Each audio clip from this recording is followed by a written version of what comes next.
Ku danna mana subscribe sannan ku danna alamar ƙararrawa domin samun sababbin shirye-shiryenmu na Kannywood Radio.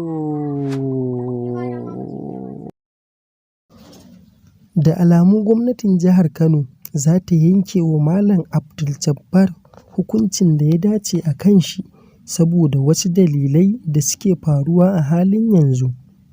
Ƙungiyar Malamai ta Jihar Kano ta nuna rashin goyon baya a kan abin da wannan malami ya yi, tun bayan da waɗannan malamai suka fito suka yi ca a kan wannan lamari da ya faru. Gwamnatin Jihar Kano ta tsorata a kan lamarin da irin abubuwan da ta ga ana yi a cikin social media na nuna rashin amincewa da jama'ar gari manya da yara suke yi a kan wannan batu, inda gwamnatin Jihar Kano ta fara dakatar da wannan malami daga yin duk wani kalar wa'azi da yake yi.